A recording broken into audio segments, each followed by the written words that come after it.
Welcome to the Big Life Podcast, where dreams aren't just imagined, they're built brick by brick, belief by belief.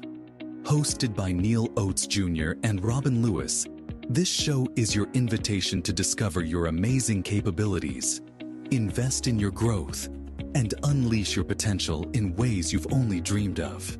Join Neal and Robin as they dive deep into stories, insights, and tools designed to inspire you to show up big, live intentionally, and give yourself away for the betterment of those around you.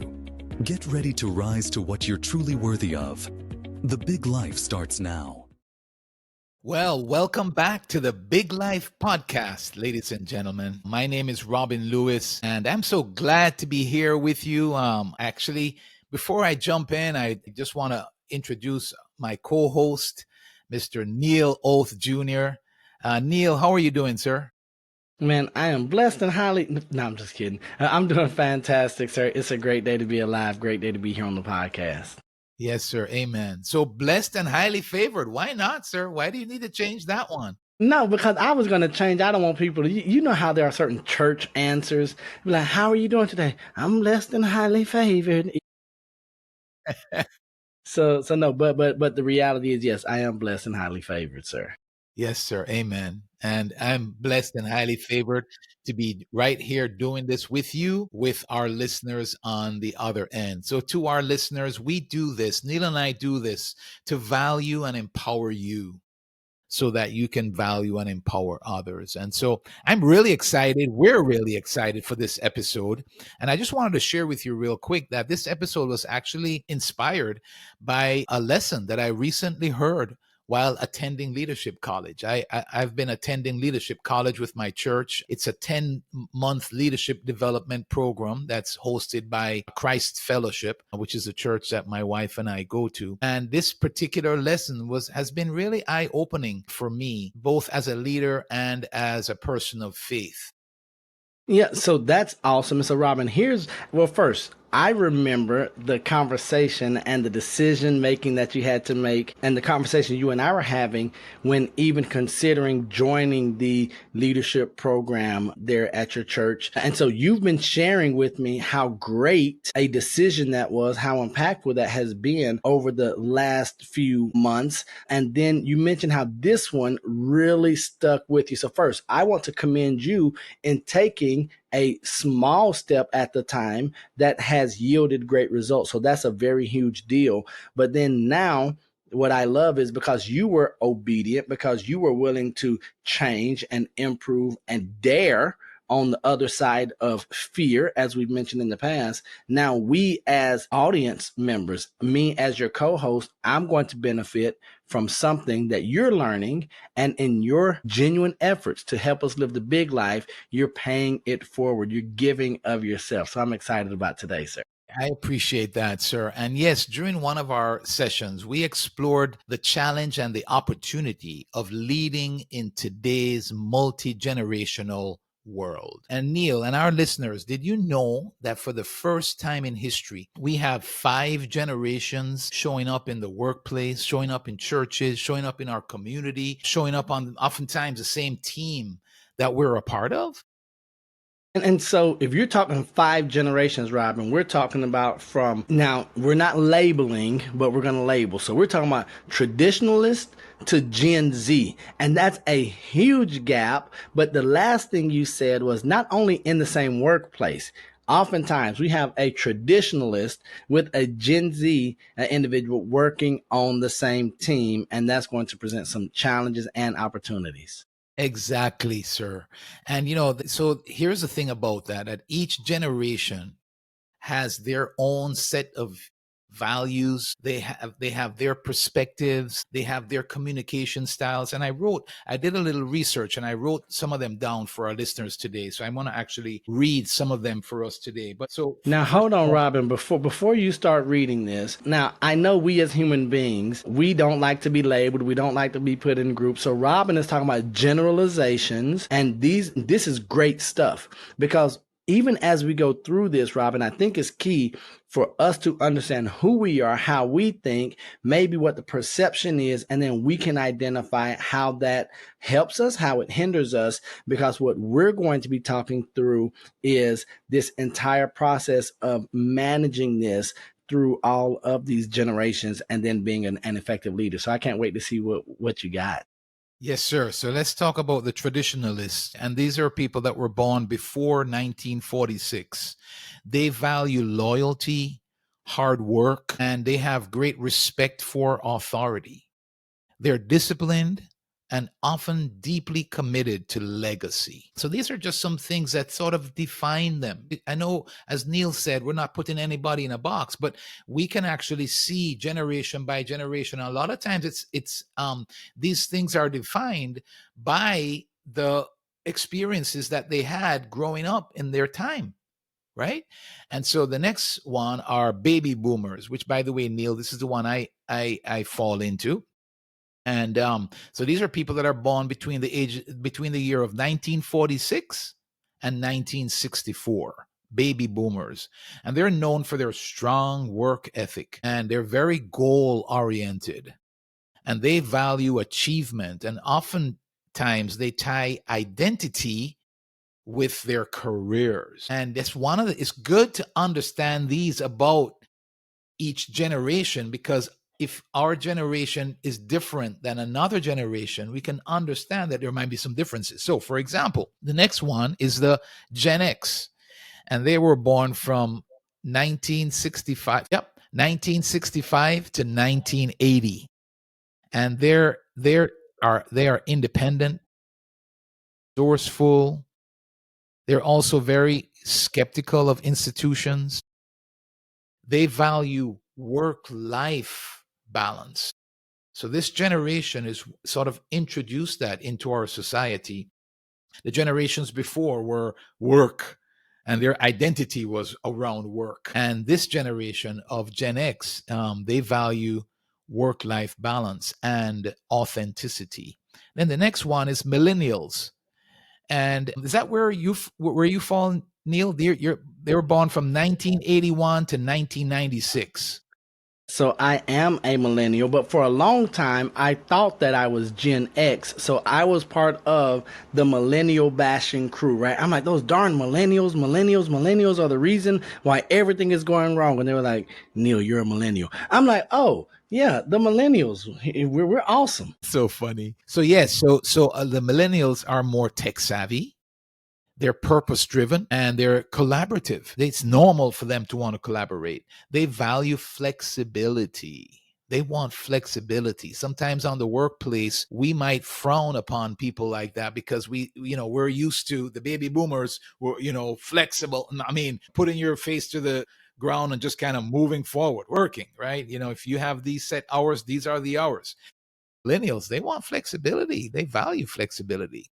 They value feedback and meaningful work. And then the next one is Gen Zs. That's if you're born from 1997 to 2012.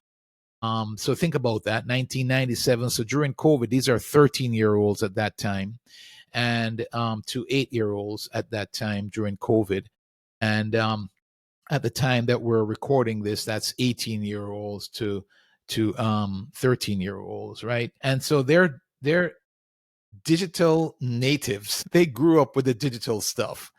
They're entrepreneurial, and they're very socially conscious, and they value diversity. They value mental health, and they value transparency. So I wrote those down because I wanted people to understand the different generations. Those are the 5 generations that we can actually find in our workplaces, in our churches, in our communities. And so today we're asking the question, how do we bridge these generational gaps? Because when you look at it, it creates gaps. There are different values, different perspectives that each generation has. And you might find yourself thinking about, Neal, you mentioned it. A lot of times you hear about people of my generation will talk about millennials in a negative way. Boy, those millennials, they don't want to work, man.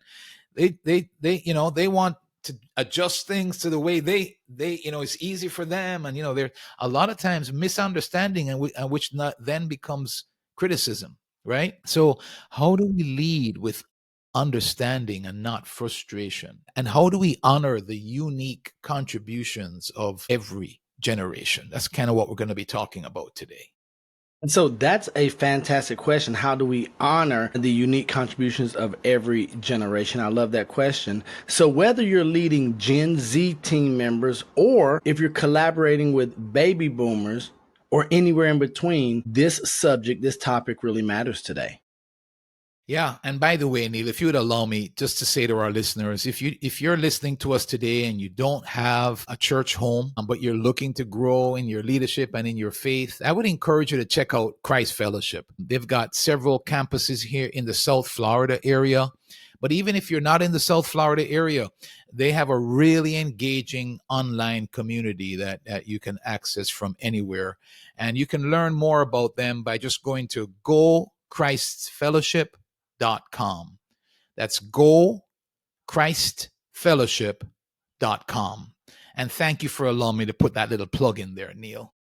Okay, because if I don't, then we are not being genuine and authentic to who we are, to what we believe, and really ultimately doing our job and our passion and purpose for being here. And so while we know it's our belief between Robin and myself that we cannot live the big life without a relationship with Jesus Christ, I encourage you all to go to gochristfellowship.com and then get some information, or reach out to us on the podcast and Robin can get in contact with you and get you some great information. Robin, I'm ready. Let's keep going, sir. Yes, sir. So here's how we're going to come at it today, our listeners. No matter what your generation is, no matter what generation any one of us are, at the core, we all want to be seen, we all want to be heard, and we all want to be valued. Exactly, right? Robin. And I love that. And when you say seen, heard, and valued, you mean truly seen, heard, and valued, not just in a token way. So being seen means being acknowledged for who we are. Being heard means someone's actually listening with intention, saying, Robin, I care about what you have to say. And then being valued means that our worth is recognized, not just our work. And I think all of that is important, especially for all of the generations. Exactly. I think we can all agree that we want to be seen, we want to be heard, and we want to be valued. And so here's the thing, we need to flip that.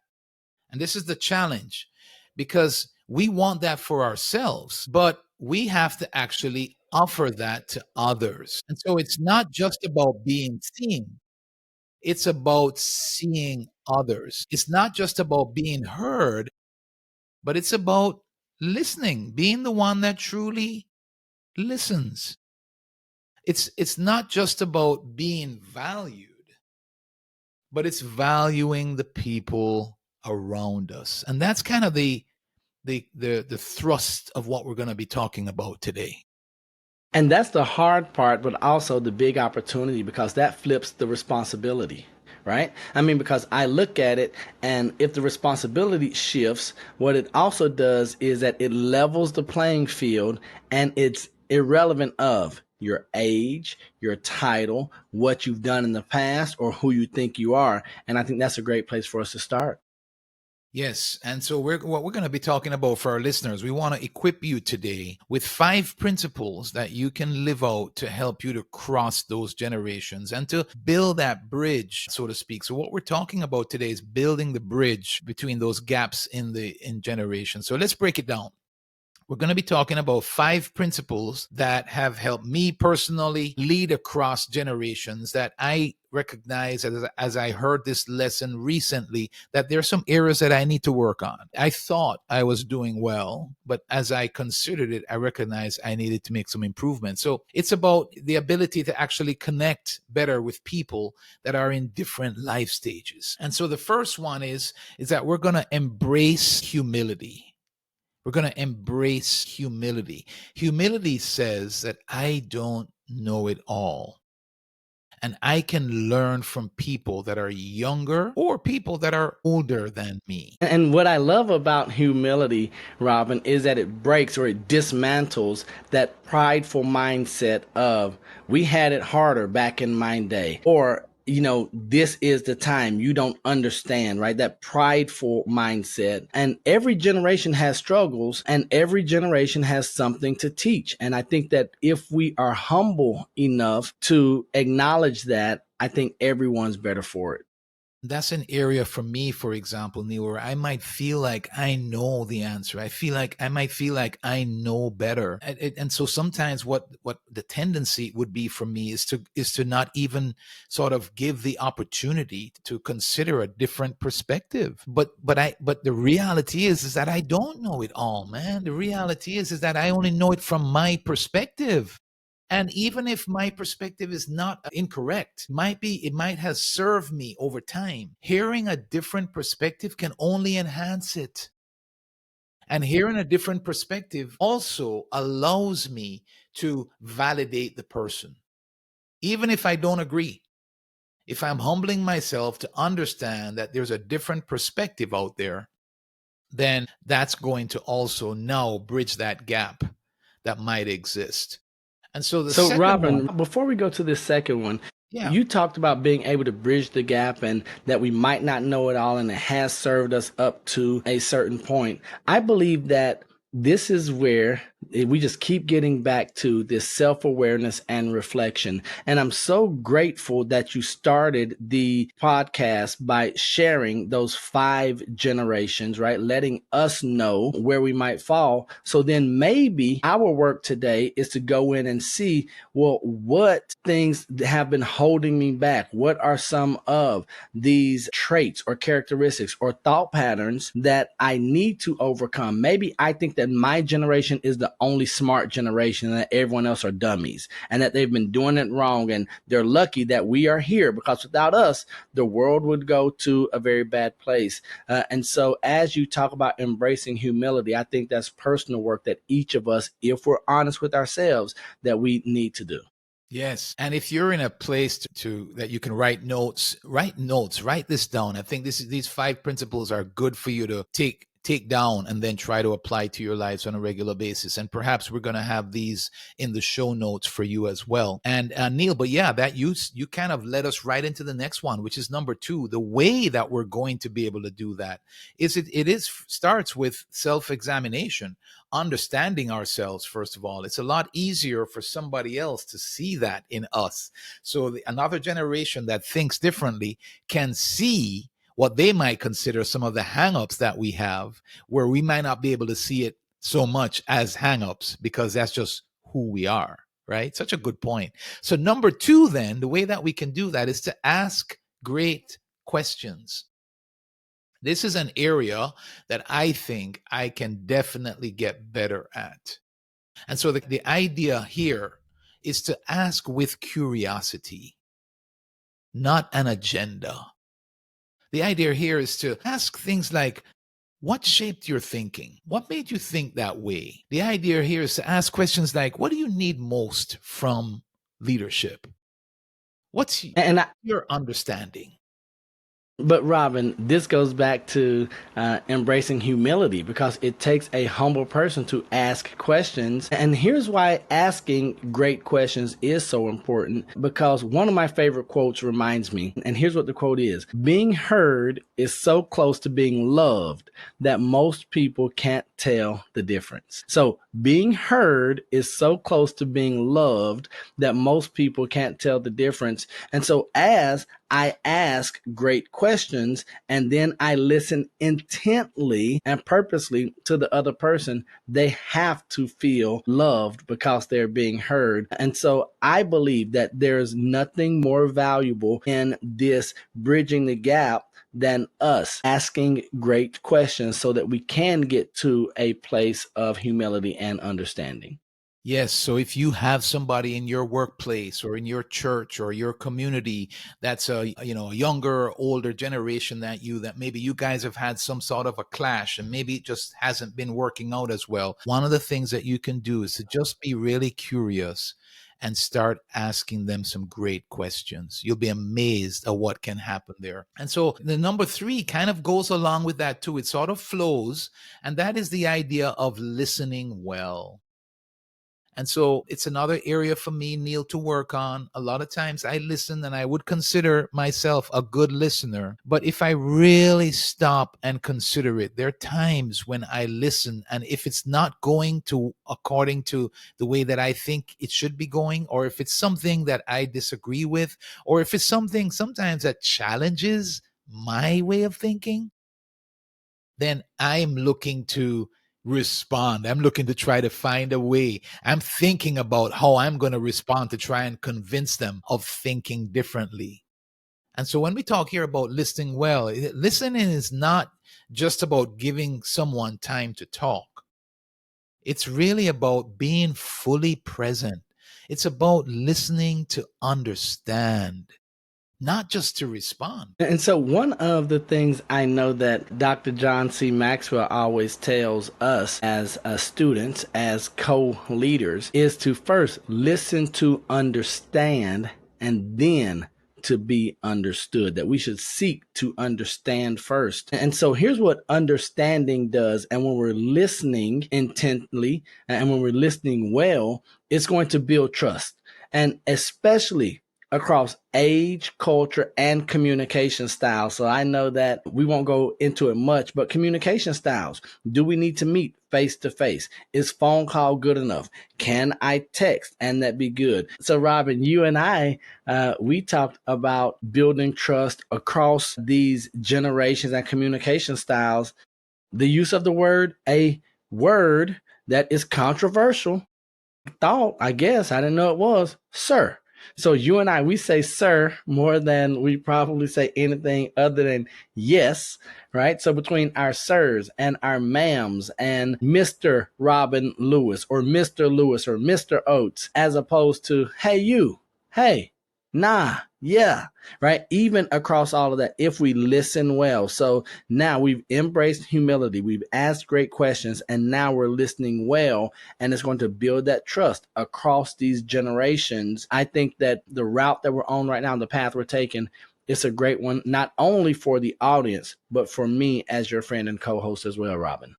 And so we're not talking rocket science here to our listeners, right? As you listen to, we're at number 3. We're going to share number 4 of 5 right here in a moment. We're not saying anything new to you, but what we want you to hear is that as we do these things, as we really become intentional about doing these things, we are going to build trust. We are going to build bridges now. We are going to make connections that where we can actually work well together. And what's going to happen is as we do so, each perspective and each strength that each generation brings can now come together to make the community, to make the workplace, to make the church, and wherever you find yourself, that much better. And so they're simple and they're very effective. And this is a real thing that we deal with. And I think, I hope as our listeners are hearing this, that they are relating to relationships that they have on the workplace or wherever they might find themselves and start applying some of these things. So you ready for number 4? Before you go into number 4, I do want to sir. say, this one, whew, this one might be hard, Robin. Let's go. Yeah, so this one is a game changer. I agree with you. It's very easy. So this one is about choosing celebration over comparison and criticism. Choosing celebration over comparison and criticism. So somebody might get picked to do a task. Somebody might get picked for a promotion. Somebody might get picked as a particular role that you think you might be more worthy of. Right? What we're suggesting here is that it's easy to criticize or to compare, but what if we choose to celebrate one another instead? So the idea is to celebrate and not compare and not criticize, but to celebrate. Have you ever felt like, that should have been me, that could have been me, that should have been me? Yes, right, Neal? I've experienced it. And what we're Absolutely. suggesting in that in those times, let's choose to celebrate rather than to compare or criticize.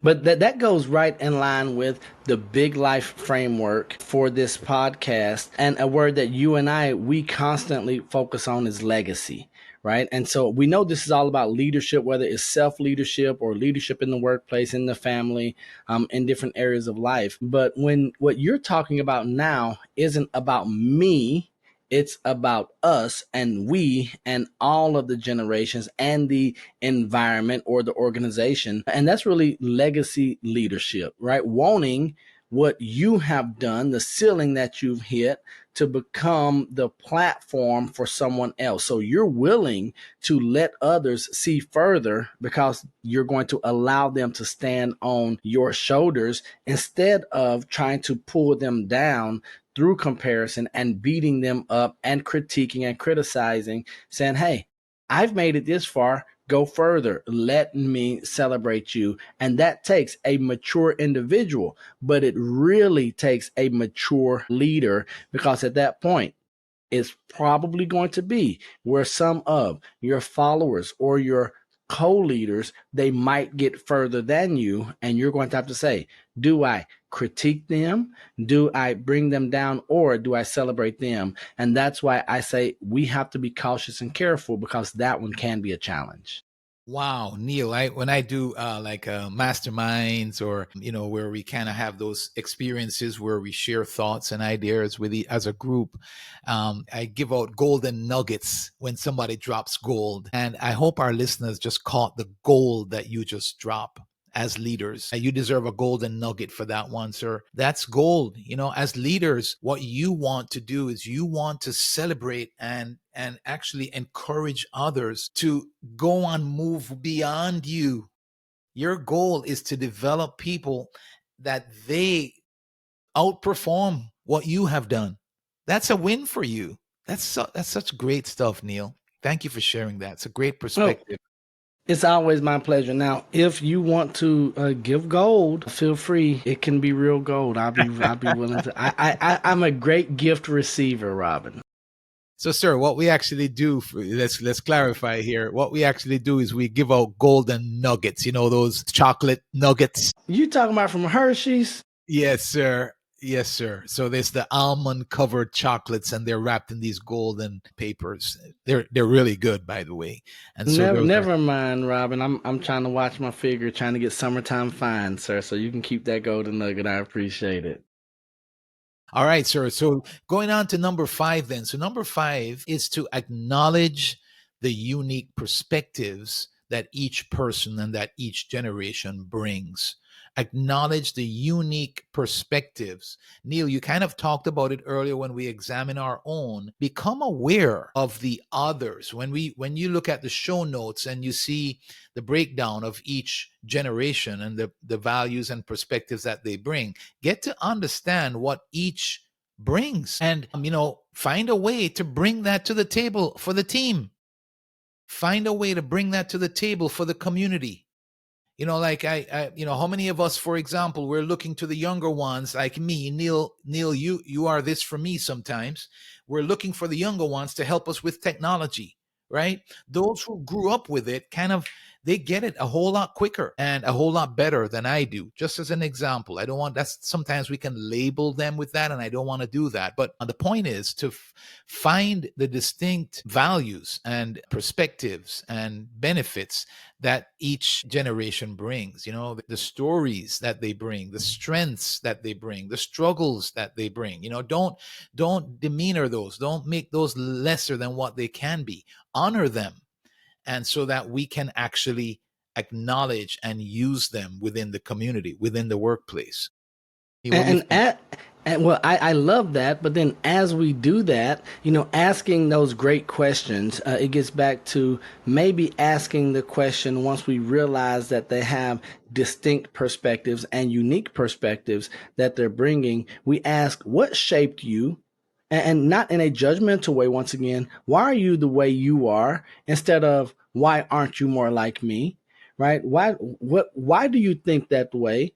Instead of why don't you think like me? Why do you believe this instead of why are you wrong? Right? I think that when we start asking those types of questions, we start seeing and feeling and being empathetic, and that's a great place to begin. Yeah, it's so good. And it's so good. And the tendency for us is tendency for me, I have to speak for myself, is to ask, why aren't you more like me? Why don't you see it the way that I see it? You know, I get so a real practical thing, for example, my daughter is she's a millennial. And I think with millennials, they express themselves. They want to be real. They want to be authentic. And so my daughter has tattoos. My daughter has a nose ring, right? Now, a nose ring, like my parents, myself, that's not something that I see myself doing. But rather than questioning why she is not more like me in that regard, I I need to recognize the authenticity and the creativity and the freeness to be able to do what you think is you, right? And those are examples of areas where we can get hung up. You know, um, my wife does not like tattoos, right? And so her daughter has tattoos, several, right? And it's something that she's had to come to grips with and understand. Our daughter at one stage in her, I think she was a teenager at the time. No, actually, she may, yes, late teens. She grew locks, dreadlocks, right? My mom, in her generation, uh, if you grew, if you grew, if you grew dreadlocks, it meant that you are a Rastafarian. You are Rastafari. You had a certain religion which was different than hers. And so she automatically had that in her mind. And so that was something that she had to adjust to understand. But now locks is a thing, right? It's not a religion. It's a way of expressing yourself, right? It's a creative way of expressing who you are and how you want to look and how you want to show up, and taking the time to really understand what's behind that. What's behind the tattoo? Do you know that most of her tattoos have meaning? And I think most people who have tattoos, I've found that it's the same thing. It's not just something that they wanted to put on their skin. It represents something that's very meaningful to them. You have anything to share about that, sir? I know you're a millennial, so what's your thought? Put you on the spot. So my thought are my tattoos is all on my arms, chest, back, sides. And so in that is funny. I want more tattoos. And here's what's wild, right? I have not gotten the tattoos that I want because of my professional position and how it's going to be perceived in the other generations of decision makers who could impact my well being financially and career. Because here's what I would tell you, Robin. My wife knows it.